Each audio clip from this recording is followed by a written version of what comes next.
A gente vai falando sem colocar para gravação.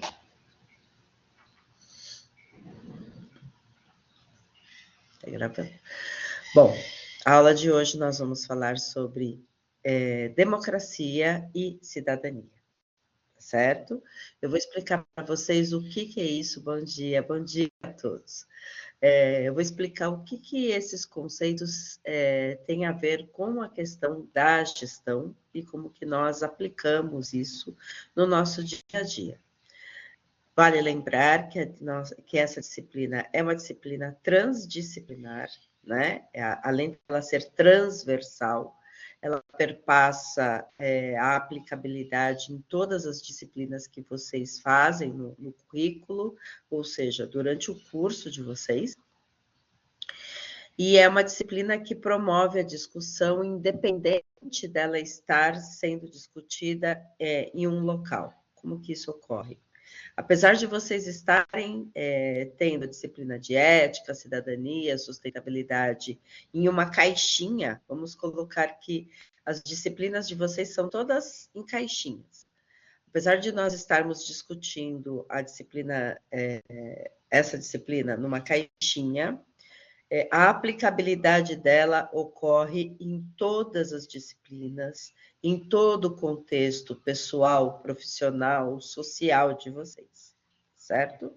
Além de ser uma exigência, do ponto de vista da discussão no Ministério da Educação, a questão da transdisciplinaridade, para a formação do indivíduo enquanto participante na sociedade, enquanto profissional, é básico, né, que essas discussões sejam feitas para que ele tenha uma melhor análise crítica, para que ele seja o melhor participante na sociedade, para que ele discuta melhor as políticas públicas, para que ele seja o melhor gestor, né, o melhor articulador. Então, por isso que alguns conhecimentos que antes nós poderíamos olhar e falar assim, por que nós estamos discutindo democracia? O que isso tem a ver comigo no meu dia a dia de trabalho, né? E cidadania. Tem tudo a ver com o processo de gestão. Sobretudo, hoje, nos cursos, né, e nas formações de ensino superior, onde o direcionamento principal dos cursos, além da formação técnica, é a formação humana e também a formação para o empreendedorismo, para a gestão de equipes, né, da pesquisa. Isso é extremamente importante mesmo, tá bom?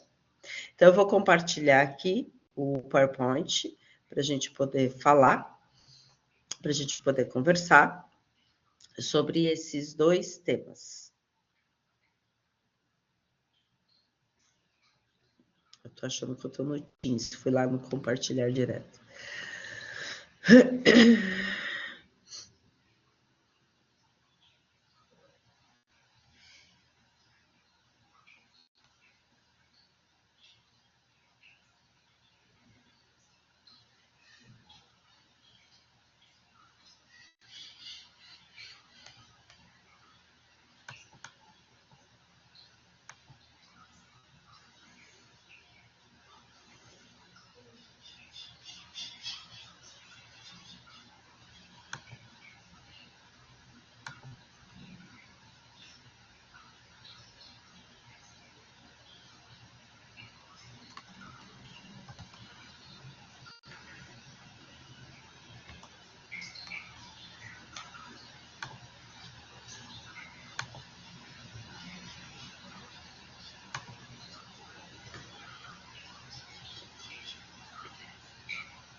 Bom, então agora com legenda, deixa eu só esperar passar aqui.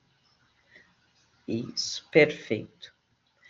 Bom, o primeiro ponto é a questão da democracia, né? Num determinado momento, o que a gente pode entender pela aplicabilidade da democracia dentro da gestão? A sociedade, como a gente conhece hoje, ela é toda moldada por uma questão de participação do povo. Vários regimes foram implementados no decorrer dos anos, dos séculos, né, na formação social. Alguns experimentais, outros de forma como tomada de poder. Eu só vou, deixa eu ver aqui, porque hoje, como eu estou em casa, eu não vou conseguir ver o que vocês estão falando. Deixa eu só ver aqui. Desculpa. Vocês continuam vendo minha tela? Normal? Tá. Tá aparecendo legendado ou não? Não, então tá, beleza. Então tá já. Então eu vou voltar aqui, tá? Como eu estou em casa hoje, eu estou afastada, então eu não estou com duas telas, eu não consigo ver o chat de vocês.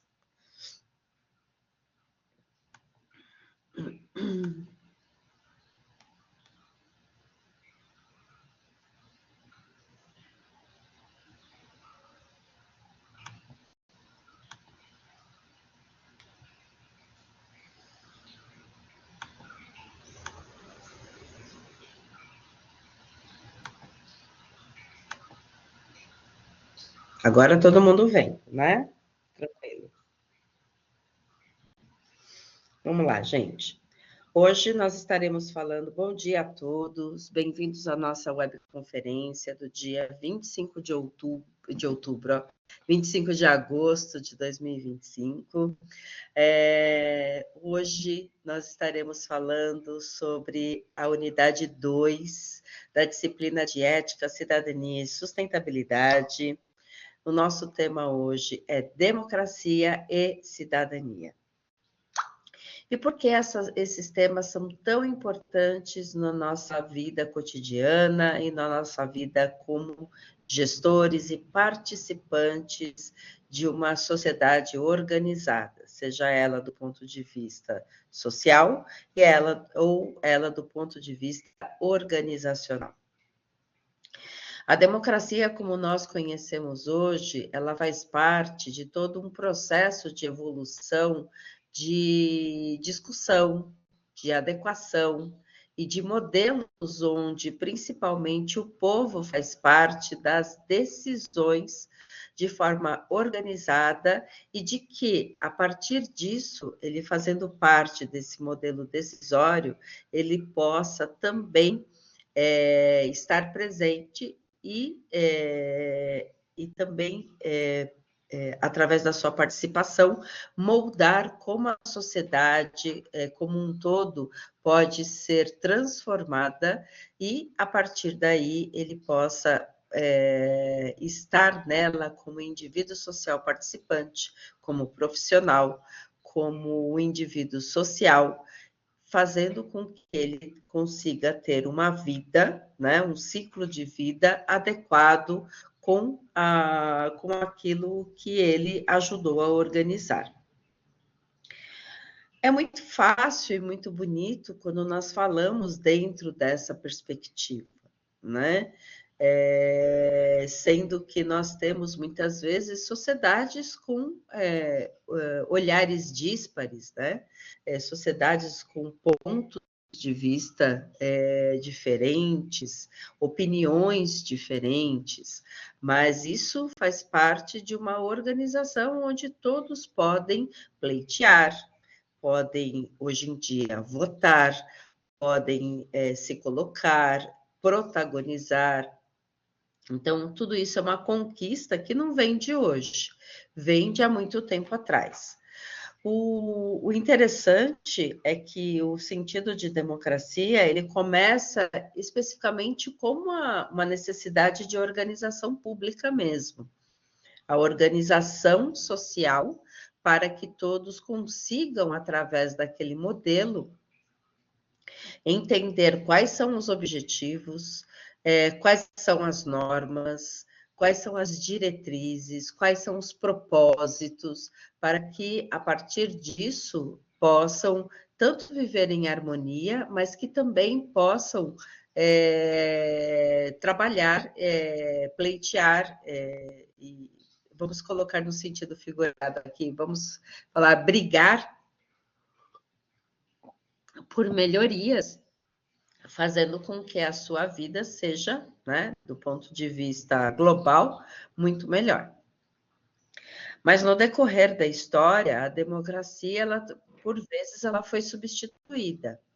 Ela foi substituída por autocracias, ela foi substituída por ditaduras, ela foi substituída por modelos centralizadores, ela foi substituída por modelos que vinham de outros povos, né? Então, isso num contexto de linha histórica, nós temos povos que trabalhavam com democracia, mas que foram dominados por outras políticas que não viam esse processo como salutar, um processo como bom, né, para a partir daquela premissa, daquela necessidade. Então, do ponto de vista geral, a democracia, ela traz esse movimento de... Pessoal, vocês estão com algum problema? Porque eu não consigo ver o chat agora. Deixa eu dar uma olhadinha.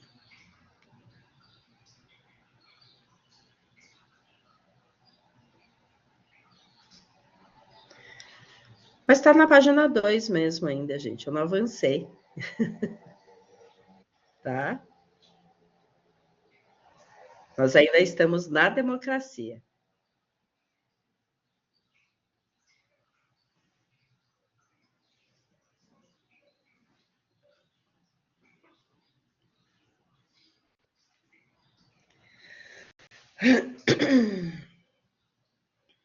Deixa eu só voltar a legenda. Bom, então, a partir desse ponto de vista histórico, nós percebemos a evolução do processo e o quanto ele era moderno quando ele foi pensado, né? A partir daí, quando a gente olha para o termo, né, democracia, que vem lá das suas raízes, do conceito lá da época grega, a etimologia, ou seja, o sentido da palavra democracia, expressa o poder do povo. Então, demos, povo, e kratos, poder ou hierarquia. Essa condição que surge na Idade Antiga marca um começo, uma verdadeira invenção, ou seja, um princípio civilizatório cujo regime fica baseado no governo de origem popular, de decisões coletivas e não mais fundamentado nos caprichos pessoais de tiranos ou de oligarquias. Interesses públicos e privados foram distanciados a fim de produzir o bem coletivo e livrar a sociedade ateniense de decisões pessoais. Além disso, o regime de Atenas caracterizou-se por uma democracia direta. O que é isso? O povo tinha acesso direto às decisões governamentais. Ele tinha o poder de tirar políticos, governantes, fazer com que isso tudo fosse mudado de acordo com as necessidades que eram vigentes naquele momento, ou do ponto de vista do povo, que eram necessárias. Então, um político, naquele momento, que não estava atendendo às necessidades daquela sociedade, podia ser retirado, leis poderiam ser implementadas, tá? Agora, quando a gente estende esse conceito de democracia, né, num sentido global, no sentido macro-orientado, principalmente nas organizações, enquanto nós somos participantes, nós entendemos a democracia por uma participação ativa, aberta e permanente, né? principalmente dos cidadãos ou dos clientes internos, ou seja, os colaboradores das empresas, sem a intermediação de representantes eleitos, como a gente pode ver hoje nas democracias modernas. Então, quando a gente fala de democracia direta, nós estamos falando da votação direta. Lá na antiguidade, quando você queria mudar alguma coisa, então você ia para o principal local da cidade, que existia a praça pública, né, uma praça principal, e você fazia essa votação. Hoje em dia, pelo menos se a gente colocar aqui em São Paulo, imaginem vocês, todo mundo indo lá para a Praça da Sé, fazendo a votação em praça pública para mudar político, uma lei. Primeiro que não é caber todo mundo, né? Segundo que hoje a gente tem várias linhas de discussão, várias opiniões, vários pontos de vista, né? Que não acabaria muito bem, né? Só que esse modelo lá na antiguidade, ele também já vinha por causar algumas problemáticas. Por quê? Você não consegue chegar a um consenso comum, né? Ou 100%. Você sempre vai desagradar alguém, independente que a decisão seja tomada pela maioria. Então, era de bom tom, era relevante, né, para a organização de políticos da época ter a opinião do povo, inclusive alguns integrantes, participantes, para que muitas leis que fossem pensadas na época, elas fossem conduzidas, né, através de lobbies, através de discussões já internas. Então, quando apresentadas, elas já tinham uma efetividade de aprovação. Só que você ainda tinha pessoas que iam contra isso, né? Hoje nós temos a possibilidade de discutir abertamente, né, essa questão de ir contra. Na antiguidade, se você ia contra esses pontos de vista, você era basicamente exilado, né, ou retirado da sociedade. Esse movimento se caracterizava, né, e se chamava de ostracismo, ou seja, ele proibia a participação dos cidadãos que ameaçassem esse regime, de modo que eles deveriam permanecer no exílio, fora da cidade, né, por 10 anos. Porque a opinião dele poderia não somente ameaçar aquele modo de vida, mas toda a organização que havia sido pensada, tá bom? Para vocês terem uma ideia, só no modelo de alusão histórica, né? Quem que poderia votar? Era uma outra questão. A democracia foi pensada para que as pessoas que eram cidadãs pudessem opinar sobre as questões políticas e públicas de uma cidade. Tudo bem? Mas quem era considerado cidadão? Era somente considerado cidadão aquele que era um proprietário de terra ou aquele que era soldado, aquele que era militar, ou aquele que tinha o título de cidadão por questão de herança. Tá bom? Então, se a gente for fazer uma análise, quando a democracia foi pensada, nós tínhamos mais ou menos 320 mil habitantes na Grécia Antiga. Somente 32 mil poderiam votar, porque somente essas pessoas eram consideradas cidadãs. 48 mil pessoas desses 320 eram homens livres que não poderiam votar, pois não eram proprietários de terra e não tinham idade suficiente. 80 mil eram pessoas livres, mas eram mulheres que não poderiam votar. E 160 mil não poderiam votar porque eram escravos ou estrangeiros. Então, na Idade Antiga, mesmo a democracia sendo orientada para o povo, ela ainda era exclusiva, né? Ou seja, ela era excludente, desculpe-me. Ela excluía uma grande parte da população da participação ativa das decisões, fazendo com que as decisões ainda fossem centralizadas. Eu já vou fazer uma análise, né, de como isso afeta nos modelos de gestão.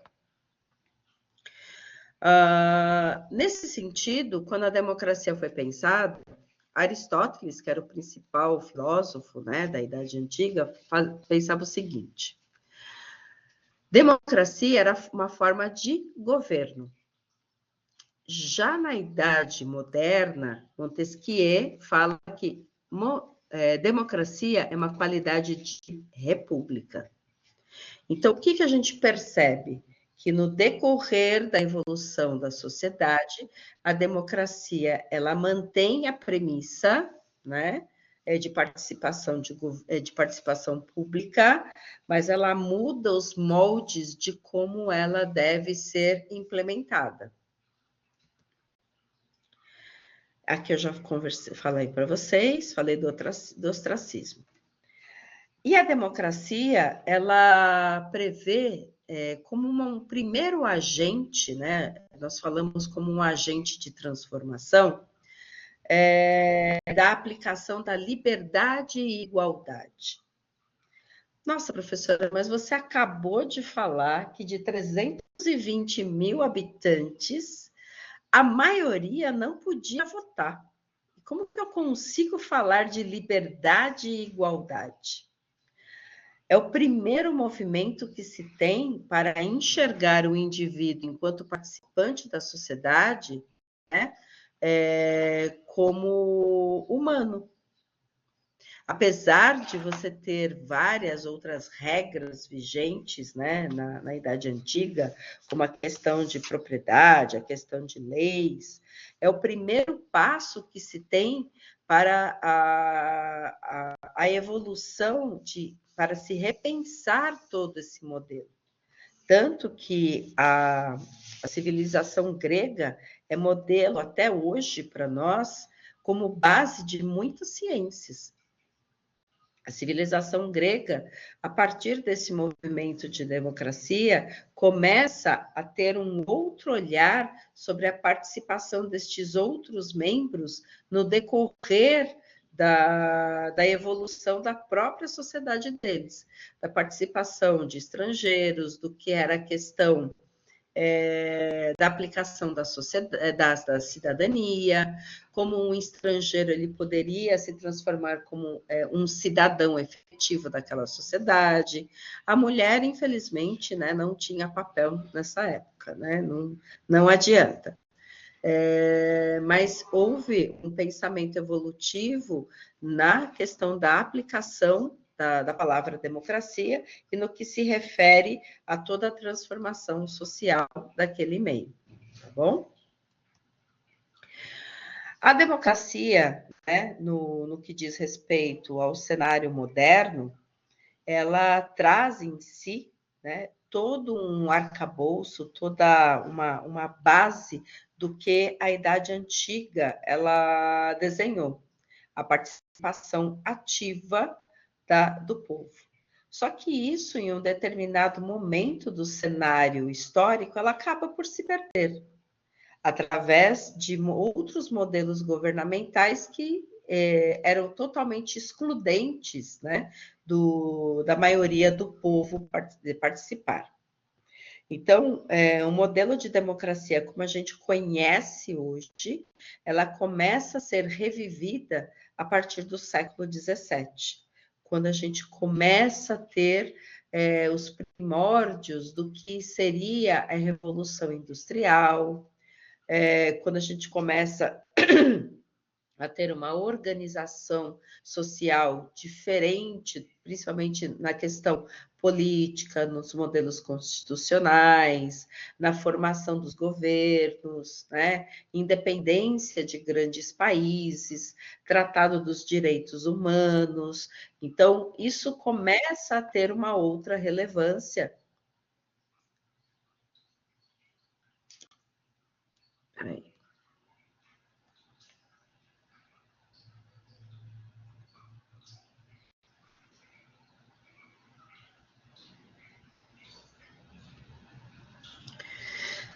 A Cris Lene está falando que os slides estão parados para ela, mas tá todo mundo tá ok, gente? Tá. Depois eu respondo as dúvidas, tá? Porque como eu estou só com uma tela, eu não consigo ver as perguntas de vocês, tá certo?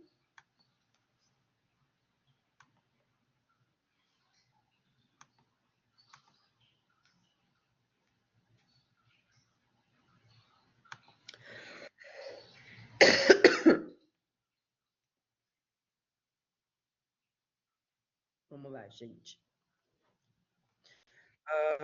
Então, nós temos, a partir do século XVII, a retomada do sentido da democracia lá de trás, como ela foi pensada.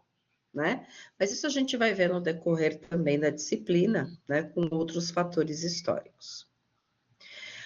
E no decorrer, né, da evolução da democracia,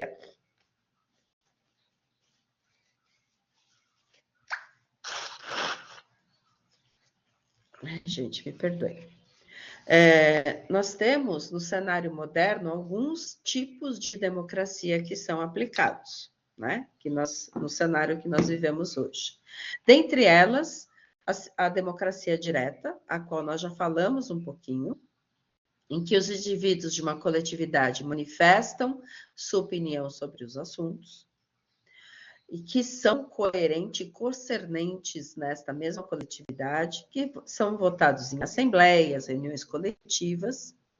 Nós temos a democracia representativa, em que a coletividade elege representantes a quem delegam poder para tomar as decisões, na maioria é o que nós temos hoje no nosso cenário. A semidireta, que é ao lado da natureza representativa do seu sistema político, nela se admite a utilização esporádica da intervenção direta dos governados em certas deliberações dos governantes.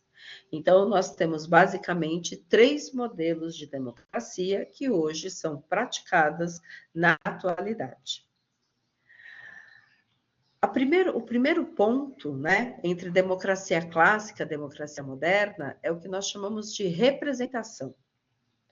A grande diferença entre a democracia antiga e a democracia moderna é que o que era praticado lá atrás, hoje em dia, é praticamente impossível de ocorrer, né?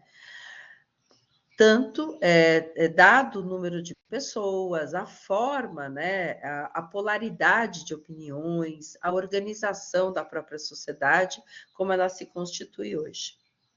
E a segunda grande diferença entre a democracia antiga e a democracia moderna é que as jovens repúblicas representativas, Estados Unidos, França, proclamam, né, no momento da sua independência, uma declaração de direitos.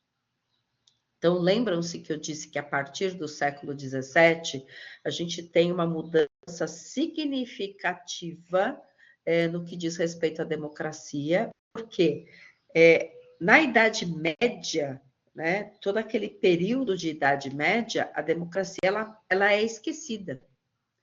Então, praticamente ali durante quase 10 séculos, não existe democracia nas grandes nações.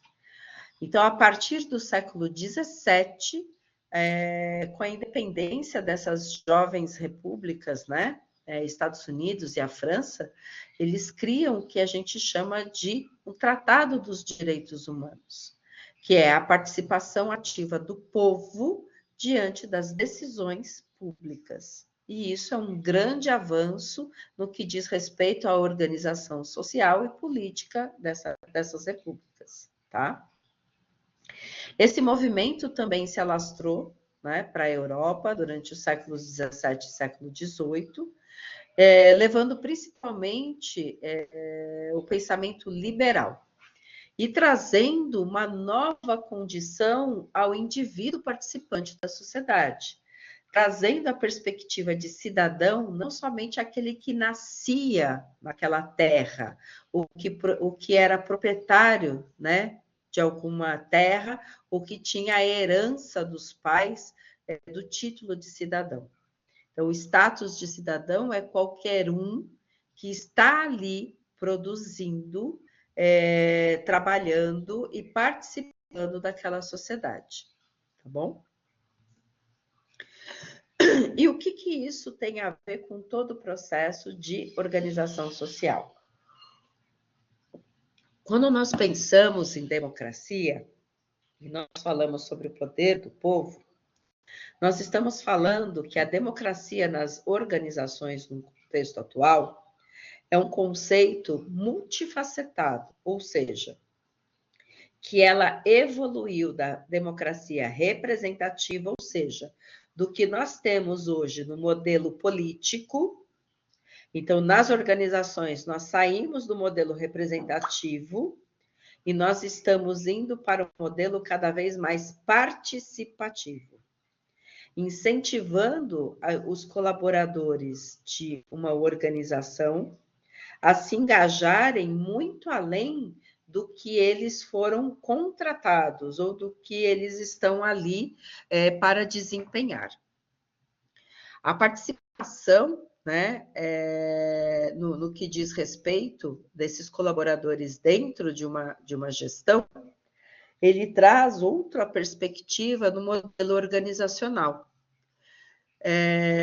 Tanto nas questões do papel de liderança, nos modelos de inovação, nas questões de aplicação de programas de sustentabilidade, valorização da diversidade, da cultura, o próprio modelo organizacional, o quanto ele colabora para a sociedade como um todo, né? Só que isso é um grande desafio para as organizações ainda hoje.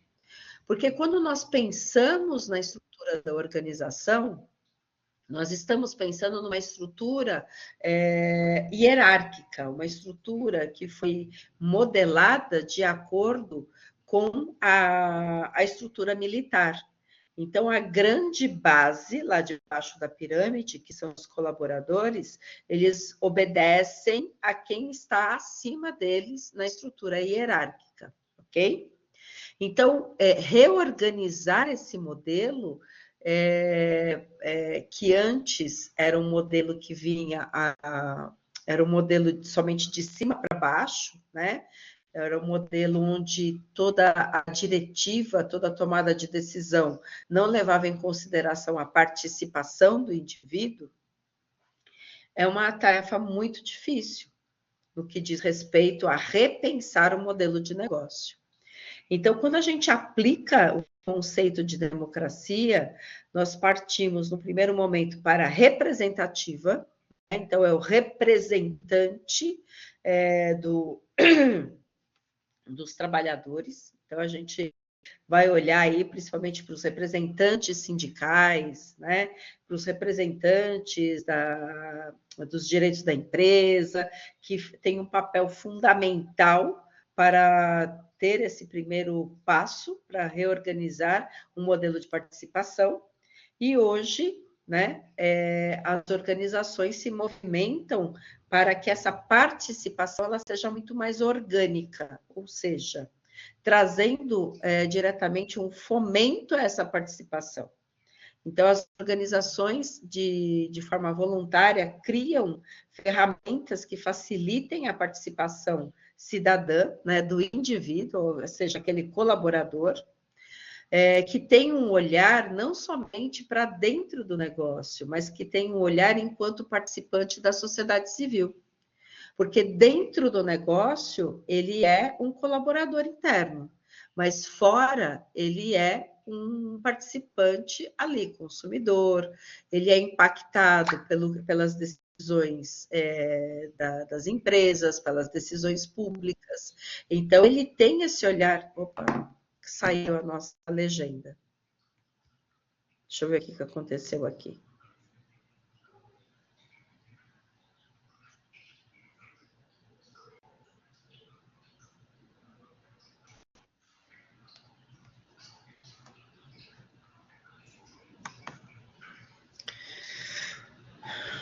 Alô, alô?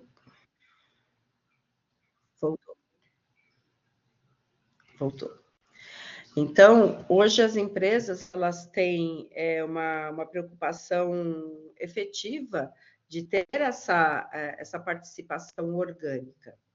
Outra forma, né, que as empresas procuram de trazer essa participação democrática trazendo o engajamento social. Esse engajamento social de quem faz parte do negócio, enriquece e fortalece as instituições no meio da sociedade onde elas estão, estabelecendo um elo de confiança, que é extremamente importante na atualidade para a sobrevivência dessas organizações. Hoje, quando nós falamos que quando uma marca não tem credibilidade na sociedade, ela tem um papel bastante ameaçado no que diz respeito à sua sobrevivência no atual contexto. Não somente no que diz respeito... Tem alguém com o microfone aberto. Ô, professora, bom dia. Oi, bom dia. Os colegas estão sinalizando no chat que não está aparecendo a legenda pelo PowerPoint, não está no modo apresentação. Mas está aparecendo aqui para mim normal. Para mim não está não, prof. Deixa eu ver aqui, só um minutinho.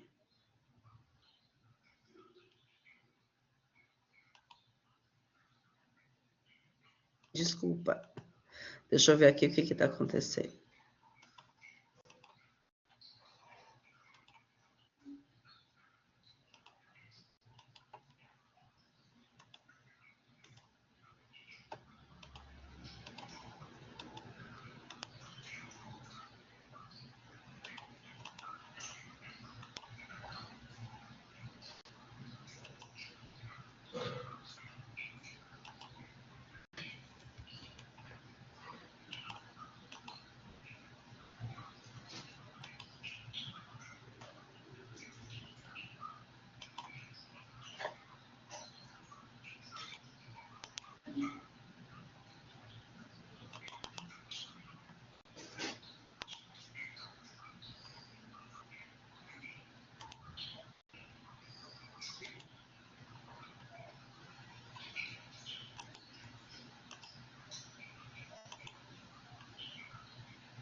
Alô, alô?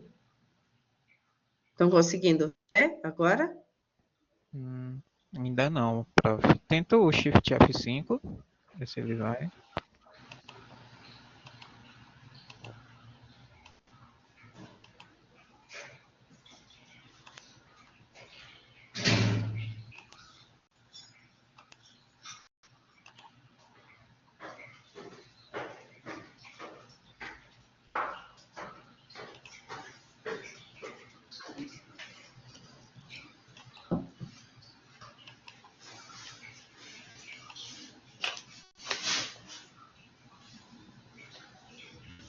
Agora foi? Pronto, agora deu certo. Agora deu certo. Vamos lá, então. Então, quando nós falamos do colaborador interno, nós estamos falando de um indivíduo que ele não somente ele é participante no modelo de negócio, mas ele é um participante ativo na sociedade, né? Então, ele provoca e promove essas transformações na empresa E ele também leva isso para a sociedade como um todo. E por que para a empresa isso é importante? Vamos colocar do ponto de vista prático. Quando você promove uma gestão democrática, além de você facilitar o processo de gestão, porque você permite que vários olhares atuem sobre o modelo de negócio, ele deixa de ser míope, ou seja, deixa de ter uma visão a uma curta distância, né?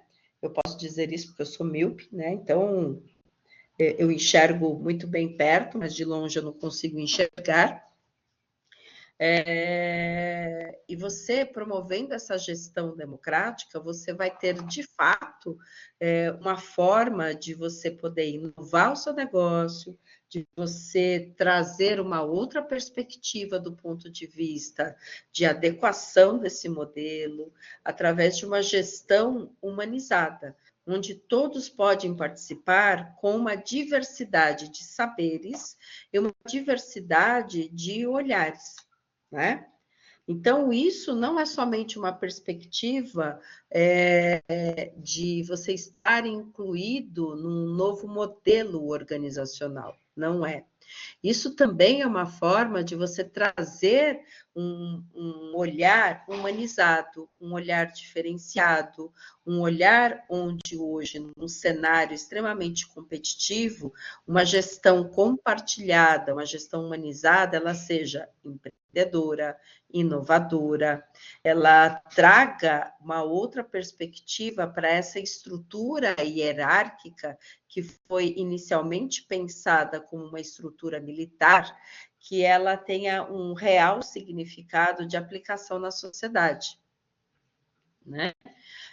Antes, os modelos de negócio, eles serviam para que eu produzisse e abastecesse a sociedade com produtos ou serviços. E você simplesmente fazia a troca. Eu produzia algo e você ia lá, pagava, né, com o seu rico dinheiro, né, aquilo que eu estava produzindo. Agora, com essa questão da organização democrática, ela tem uma perspectiva, né, muito assim ampla de no futuro as organizações elas não terem latentemente o papel de chefia. Os grupos eles trabalharem por projetos, por jobs, e a liderança, ela ser líder desses projetos, mas com um papel efetivo de comprometer as pessoas a fim de obter o melhor delas através da sua dedicação, da sua aplicação, do intraempreendedorismo, e a partir daí você consegue também promover uma visão de futuro, não só para o seu modelo de negócio, mas para essas pessoas que estão ali naquele modelo, tá? A partir daí, a gente começa a considerar o papel da liderança nessa perspectiva, né? Quem é esse líder? Ele é o principal agente de transformação que vai trazer essa perspectiva, esse novo modelo, utilizando principalmente a comunicação e a objetividade do que é o propósito daquele modelo de negócio e de como a gestão democrática se aplica. Agora, isso enquanto, né, como que isso se reflete nas pessoas? Quando eu consigo aplicar, né, isso de um modo efetivo em organizações, vamos estender um pouquinho mais. Elas não somente sendo organizações de negócio, mas quando eu consigo aplicar uma gestão democrática numa organização cultural, numa organização de filosofia religiosa, numa organização de uma sociedade de amigos, de uma sociedade de bairro, o que eu estou promovendo?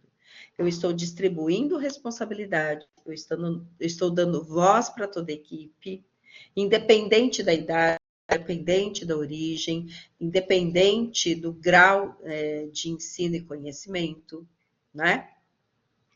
E você vai estar promovendo uma gestão em que todos podem ser líderes, e que você também promove esse autoempoderamento, esse protagonismo, e que todos vão participar ao mesmo tempo, tanto das decisões, como também daquilo que foi conduzido, daquilo que foi produzido, das responsabilidades. É lógico que isso, no modelo, né, que a gente prospecta lá no futuro, que seja muito mais fácil quando você crie, né, esse novo modelo de mindset, ou seja, essa nova mentalidade de atuação. Para isso, você precisa ter um trabalho muito forte no processo de aculturamento, tanto nas organizações, na gestão, como na formação do indivíduo, como na formação cidadã. Então, a democracia, que muitas vezes a gente vê como somente uma questão de aplicação política, ela é, de fato, um modelo de convivência, um modelo de organização social, é um modelo onde todos podem participar. E nós, enquanto participantes de uma organização civil, né, de uma organização social, a prática disso está muito além de simplesmente cumprir cotas ou de identificar ali, você vai ser o meu representante. Todos fazem parte, de fato, do processo decisório. O compartilhamento é necessário. Mas para que isso seja produtivo, eu preciso passar por um processo de amadurecimento, de maturação, de organização, de aculturamento e de preparação. Porque durante muito tempo a democracia, além dela não ser trabalhada em toda a nossa formação social e civil, ela foi vista somente como uma questão política. E hoje ela faz parte dessa nossa organização como um todo. Tá bom? E como essa organização, né, essa gestão democrática, como esse novo papel, né, esse novo olhar da democracia se aplica no que diz respeito à cidadania? Nós acabamos de ver, né, que o cidadão era considerado ou por títulos, né, ou por ter atuado em regime militar não, no exército, ou por questão de herança, certo? Ou por ter nascido no local. Mas, na verdade, cidadania hoje, no contexto atual, é o conjunto de direitos e deveres que são exercidos por um indivíduo que vive numa sociedade. Quem deu este novo olhar para o cidadão, quem apropriou o cidadão, o indivíduo, enquanto participante de uma sociedade com direitos e deveres, foram as novas repúblicas, principalmente Estados Unidos e França. Nós também temos um outro representante, né, dentro dessa revolução de organização desse olhar, que também se dá pela Revolução Inglesa, que traz essa nova perspectiva.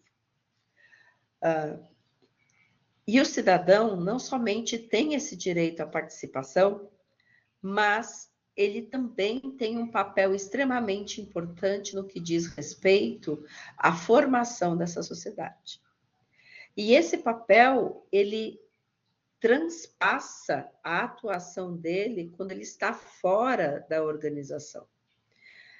Quando ele está fora da organização, ele é um cidadão civil. Quando ele está na organização, ele continua sendo um cidadão, mas um cidadão que deve exercer não somente as perspectivas de democracia, mas também as suas perspectivas de cidadão enquanto direitos e deveres. Não é? Nessa perspectiva, o que a gente traz, né, no atual cenário são as novas discussões sobre inclusão, diversidade, que trazem em sua pauta hoje uma relevância muito grande, que durante muito tempo ficou à margem, né? Ficaram muito excludentes no que diz respeito a essa discussão social e política como um todo. Mas tudo isso se diz respeito ao fato de que o conceito de cidadania também, durante muito tempo, ficou aplicado somente ao exercício cívico, ao exercício político, e não ao contexto do que é realmente um indivíduo participante da sociedade e que tem o exercício dos seus direitos e deveres. Então, para a gente trazer essa perspectiva somente no contexto histórico, lá na antiguidade, né, quando a democracia foi pensada, ser cidadão era um privilégio e era totalmente excludente. Já quando a gente fala da cidadania atual, né, nós temos um processo revolucionário, ou seja, o período greco-romano é uma fase embrionária, que eu começo a enxergar o indivíduo como participante da sociedade, mas os alicerces da cidadania, como nós conhecemos no atual contexto, elas foram moldadas pelas revoluções inglesa, americana e francesa. E o conceito de cidadania atual, trazendo essa evolução dos direitos sociais, o direito das mulheres, em meio às minorias, até a questão de meio ambiente, ela é uma evolução desse processo, tá? Então, toda a evolução desse processo, ela ocorre a partir de alguns marcos. Aqui na apresentação, esse slide ele está bagunçadinho, mas lá no de vocês eu acredito que esteja certo.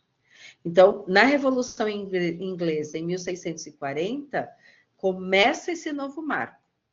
A Revolução Americana, que traz a independência dos Estados Unidos, é a primeira que traz a formulação dos direitos humanos, em relação à cidadania ligada ao direito à liberdade. Mas é a Revolução Francesa, no século XVIII, que traz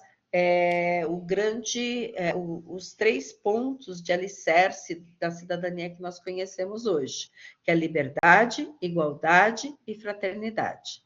É na Revolução Francesa que nós temos a fundação dos direitos civis e a declaração dos direitos do homem e do cidadão, pois a Revolução Francesa traz o poder do povo, ou seja, a democracia moderna, a qual hoje nós temos como participantes.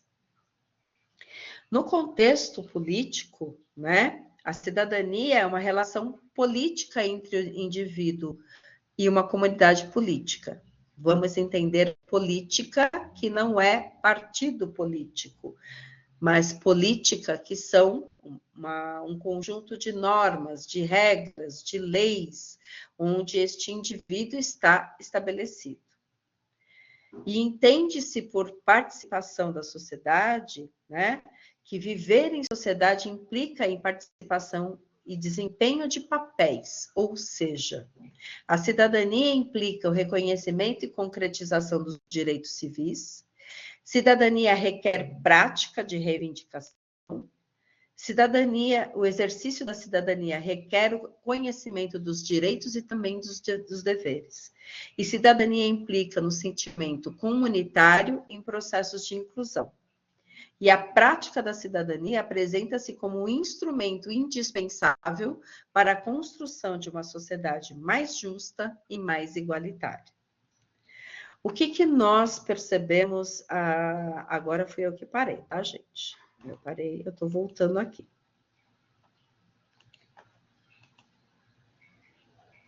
O que nós percebemos Vocês estão me vendo, né, agora? O que nós percebemos em relação a todo este contexto, né? Democracia e cidadania. Nós, enquanto participantes da sociedade, enquanto gestores, enquanto líderes, enquanto estudantes que estamos sendo preparados para assumir cargos de liderança, cargos de gestão, nós temos um desafio muito grande pela frente. A maior parte das organizações ainda faz parte de estruturas hierárquicas muito engessadas, ou seja, uma estrutura hierárquica que o mais forte está lá em cima e a base, né, a grande massa que produz, vai acatar essas ordens. E hoje nós temos um grande embate sobre o que diz respeito na participação efetiva desses indivíduos no processo de participação efetivamente, no que diz respeito ao futuro dessa empresa, ao modelo de negócio, o meu próprio papel, o meu desempenho, os meus direitos, a minha representatividade, o meu reconhecimento. Então, quando nós falamos de gestão democrática e quando nós falamos de cidadania, esses dois aspectos, eles se fundem, né? Por quê? Se eu, por esse lado, eu estou batendo de frente com esse modelo, é porque eu reconheço que a minha participação ela tem que ser mais reconhecida. Ela tem que ser mais ativa. Eu tenho que ser mais do que o número que está ali. Pois eu estou levando de volta isso para o meio que eu vivo, para o meio familiar, tudo que eu vivo naquele ambiente. Quando eu tenho uma gestão democrática, quando eu tenho um ambiente onde eu promovo toda essa discussão, a inclusão, a diversidade, a promoção de projetos, o protagonismo, a voz ativa, o indivíduo que está nesta instituição, ele replica essa experiência no modelo lá fora, certo? Então, quando nós pegamos algumas empresas que trazem no seu modelo uma gestão democrática, uma gestão participativa, promoção de projetos, né? A gente cai sempre num modelo aí que é a própria Natura, apesar de não ser, né, uma empresa totalmente 100%, uma empresa totalmente, né, em alguns aspectos aí, totalmente sustentável, vamos dizer assim. Existem algumas falhas no processo, mas é uma empresa que promove a voz ativa, a participação, promove projetos, estabelece um ambiente favorável a você trabalhar, a ressignificar. Então, o indivíduo que está lá dentro, ele vai levar tudo isso que ele vive lá para a sociedade civil. E quando ele leva, ele transforma o meio onde ele está. Então, o meu colaborador, né, que é o que nós chamamos, a empresa como um todo, ela tem dois tipos de cliente. O cliente interno e o cliente externo. O cliente externo é aquele que eu produzo algo para ele consumir lá fora. Só que esse indivíduo que está ali dentro do meu negócio, ele é um cliente também, só que um cliente interno.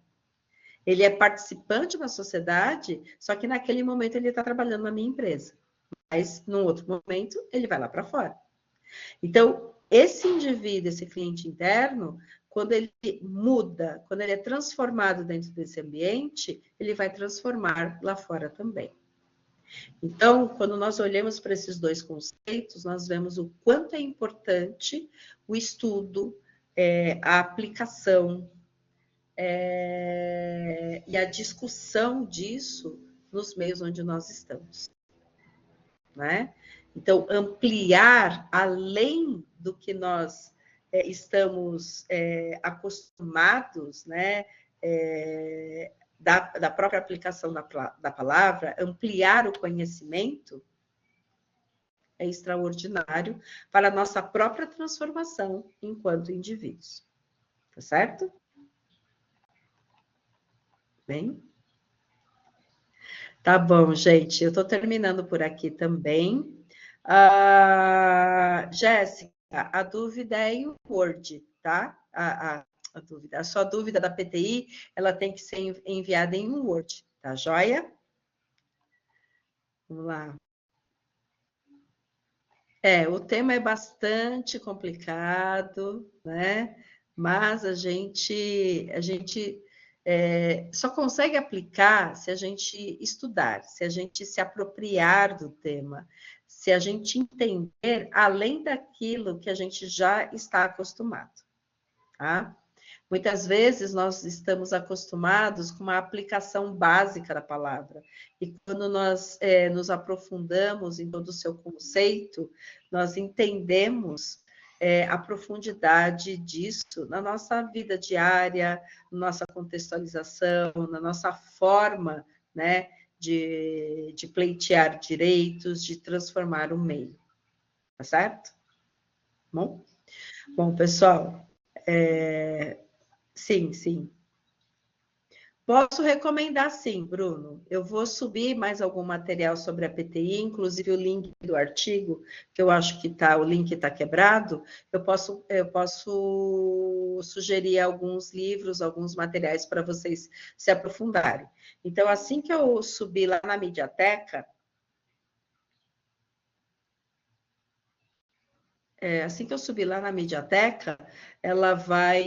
eu coloco um aviso para vocês. A Web 2 foi a semana passada, Ariane. 35, Márcio. 35 linhas. 36, não. A Web 2 foi dia 18, tá, Ariane? Tá joia? Já minha negociação com a Nadiane já foram para 35. Eu acredito que pode ser PDF, sim, viu? Tá? Eu vou confirmar com a Nadiane, mas coloca a sua dúvida lá no fórum. Então, a Amanda já respondeu que pode. A Nadi já deve ter respondido, tá? Pessoal, uma ótima semana para vocês e a gente vai se falando durante a semana pelo fórum, tá? Qualquer coisa, me procurem também por e-mail. Tiveram alunos que me procuraram diretamente por e-mail, dizendo que precisam mudar de polo.